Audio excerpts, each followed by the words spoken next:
Hey guys, we're still alive and yet have not gone feral. In today's video, we're going to talk about everything power.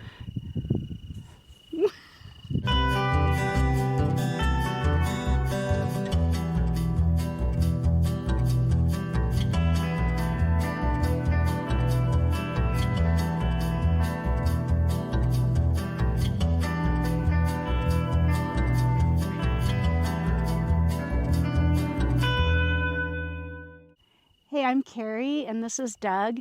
And in September of 2022, we left our home in the Denver, Colorado area and moved to our off-grid property here in southeast Arizona. And we're homesteading, and we are just at the beginning of our homesteading journey. I'm trying to get both of us in. Doug's a lot taller than me. But anyway, we hope you follow along and enjoy what you're seeing. We'd love a thumbs up, of course, if you liked it. And always love your comments. I've got the power.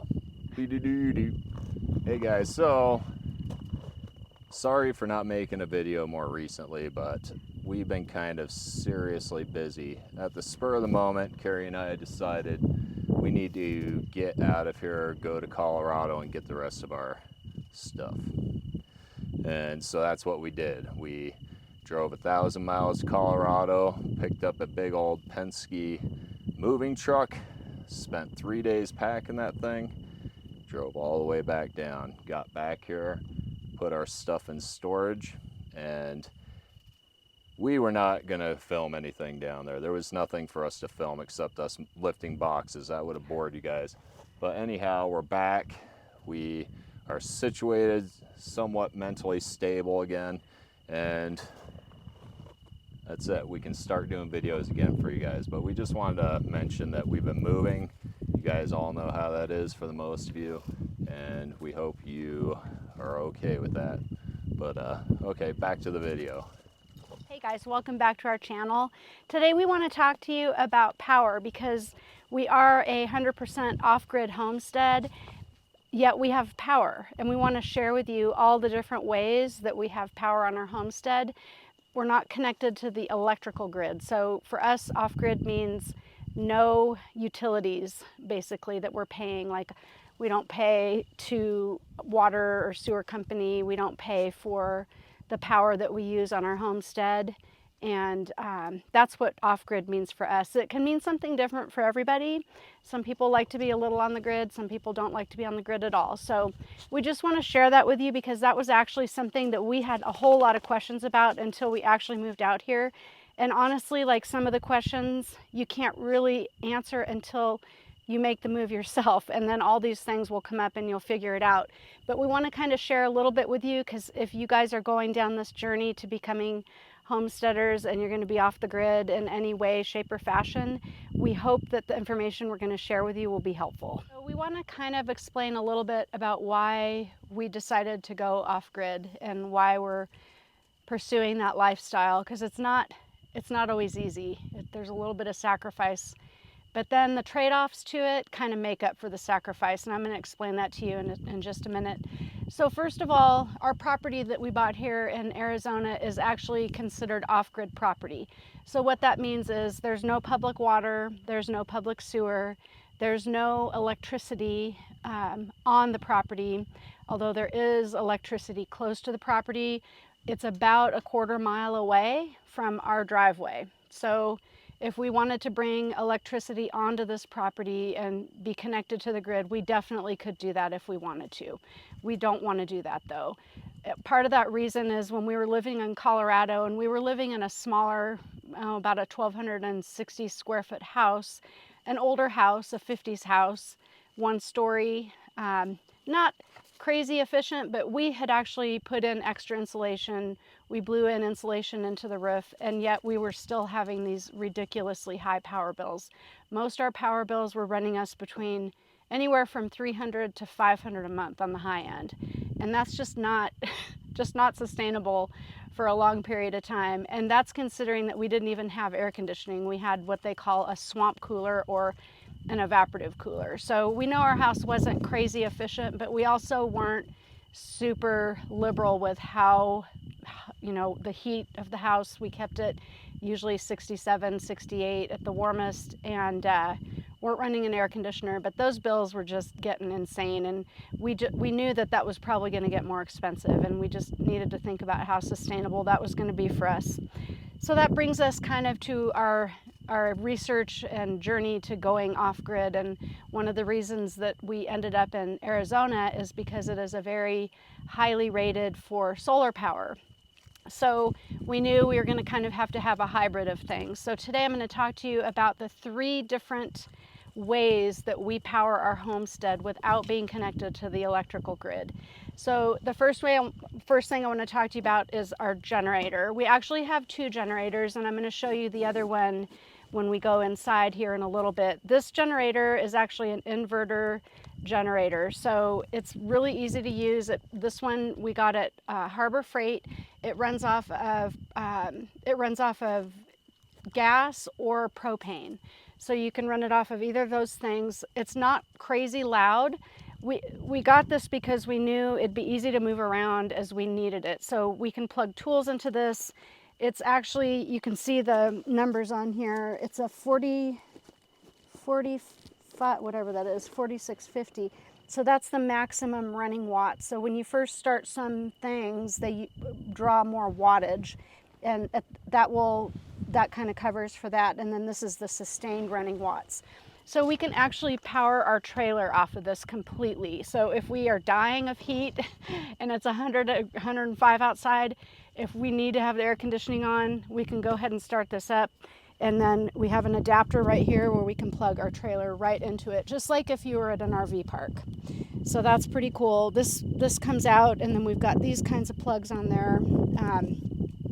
Super easy to use. We haven't had any issues with it. It is loud though, so it's not really peaceful to run it. So that's our first generator. The second generator that we really use on a daily basis is inside, and we're going to show you that in a minute. The other things that we utilize highly here are solar, and that's going to be the second form of energy that we use here. And if you are on our property and you look around, you're going to see that we've got a lot of solar powered things. The lights that we have on the landscaping that we've done and the lights that are around our little seating area are all run on solar. So I'm going to show you a little thing that you can just make a note of. We have these solar packs. I got several of these on Amazon. They're pretty inexpensive, and I just sit them out and they sit in the sun and they charge up. It's kind of like a rechargeable battery. And then if you've got things that run on USB, you can plug them in and run those things. So for instance, we've got this bug zapper that we needed during bug season, and it just runs on a USB cord. This is something that you could also plug into the generator if you had it running, so it would go into a plug and then it goes into the generator, but we typically just run them off these little battery packs. So these are really handy, especially if you've got a lot of sun like we have here. 47 pounds of pure steel and propane. This is also what we rely upon right now. This will fuel up. We got 3 tanks here. They hold 47 pounds of propane, and this will fuel up it keeps our refrigerator cold, keeps the freezer going, hot water tank, the heater, the oven and the stove. The oven and the stove, and the outside grill. And we definitely like it. It's convenient. We can run to the store. It's like 20 bucks to fill them. In the last 6 weeks, we've used 2 of these tanks full.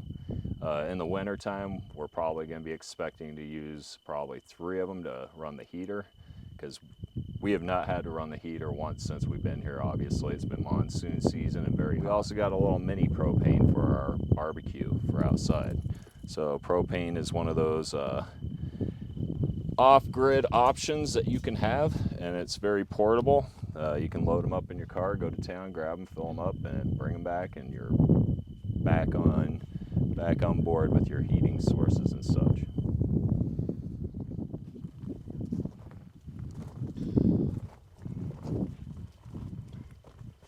So these are our solar panels. We actually bought these 4 solar panels.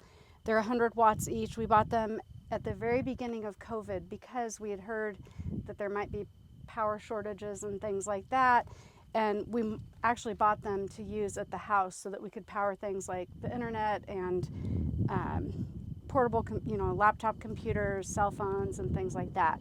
We didn't get these to like run the trailer or run our house. It was just really for supplemental things. So we had these 4 panels. We brought them over with us, and when we first got onto the property, it was pitch black out here during the night. We had no sources of light at all, and we kind of struggled through it a little bit because Doug and I don't know a lot about solar. We're kind of learning as we go. So anyway, Doug set these up, and he's got them tied off to these T-posts, which keeps them from blowing around or falling over, because we do get winds out here. So these 4 panels are connected to a pretty thick cable that actually goes into the trailer, and then that is connected to our solar generator. And we keep that in our trailer because it's really not meant for outside, and we want to show you what that looks like and what we use it for. All right, so we're in our trailer, and we keep this little solar generator in our trailer. So those 4 panels that I just showed you guys are connected directly to this. That cable that I talked to you about that goes into the trailer, we ran it in here, and then it plugs directly into the generator. And so as the sun comes up, it starts hitting those solar panels and it starts charging this up. So that's what this is doing. You might be able to hear the fan running. It runs off and on as it's charging to help cool itself down, so that's a good thing. But it's basically like think of it like a giant battery pack that is charged up by the sun. We use this daily. We use it way more than we thought we would. So we basically don't really run our gas generator just because it's so loud, and of course gasoline is so expensive right now. So we use this thing a lot. We keep it plugged in all the time. We don't normally keep it on our table, but we brought it out here so you can see it a little bit better. It's awesome because it's got 4 USB plugs. So we plug things like our cell phones in here. I have a portable speaker that I charge. There's a USB-C plug right here, and then there's a DC input, a DC output, and then this is the input for the solar panels. And then you can check the levels. So if you want to zoom in, Doug. So this top button, it shows you that it's charging, and sometimes it's only 1 or 2 bars, but when it's all the way up to 5 bars, it means it's fully charged. And then this is the DC monitors, or that's the DC power. So when I turn this on, it runs all the things on the front. And then when I turn the AC on, it runs, I'm going to turn this around to show you, it runs 2 AC plugs on the back. So this cable is actually running our Starlink, which we run all the time for internet. And then this plug, I actually just keep a extension cord plugged into that at all times. And depending on what I need to run, I will swap them out. So we have a little portable fan that we run that is really nice during the summer. But we can run all the things that we need to in here. The other component to this whole thing working for us that has to do with solar is our trailer, which is a GeoPro, and it's kind of like an off-grid trailer, I guess is what they call them, but it has solar panels on top, just a few of them, and I think they're only 100 watts, but what that does is it trickle charges constantly the battery to the trailer. So at nighttime, when we need to turn the lights on, or when I'm cooking and I need the fan on, that battery runs that kind of stuff. So people are wondering, like, oh, you're off grid, so you must be miserable and suffering, like you can't watch TV and you don't get to use your computer. But that's not the case. We plug our TV in right into this thing. It works just fine. This is Bluetti brand, and I believe it's 1,000 watts. And I think the max startup watts on it is 1,250, but I need to double check that. And I'm going to put the link in it below because it was reasonable. I don't know what they cost now because we bought this one like 2.5 years ago. But anyway, back to the solar on the roof of the trailer. That thing is really handy because it helps, like I said, with the lights. We can run our fan in the bathroom off of that. So we have all the luxuries that you would have like in a regular house. It's really comfortable. So we're not out here suffering in our trailer. I just want to make that really clear because we weren't really sure what to expect. We weren't sure if we were going to be suffering, and we were okay with it if we were, but we're not. So that's a bonus, right? So we can watch TV at night if we want to, watch the news. We've got internet. We keep our cell phones charged. We don't have any issues at all. So it's been a great experience, and so far we'd highly recommend it. So to wrap this thing up, I think we didn't mention exactly what we use the Predator Charger for, you know, because basically we've been living off the solar power generators that are up on the roof and that Blue Yeti that Keri showed you. And so what I use this for is, like, let's say it's a really hot day and we come in the trailer and it's just like 100 degrees in there, we'll crank this on, it'll power the trailer, and we could run the AC for a few minutes and get that cooled down for us. The other thing is power tools. So skill saws, table saws, all that stuff. I can come out here and run this sucker, and we are copacetic for survival projects. All right. I just wanted to explain that. Here's a nice view of our homestead. We're going to conclude this video, guys.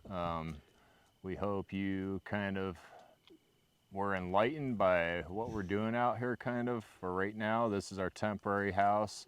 These are temporary solutions to what we're doing and how we're doing it. And yes, we are staying cool, dry, warm, fed, and all that good stuff, all that top 5 survival stuff, right? Yep. So if you have any questions or if you have any comments, any improvements, flaws that you see in our system, go ahead and let us know by leaving a comment down below. Yeah, and I'll put the links to the products that we're using that are working really well for us. Different size trailers may use different size generators. We bought a smaller one because we've got a smaller size trailer. So what works for us may not work for you, but we wanted to at least give you an idea of what we're doing that's working. See ya.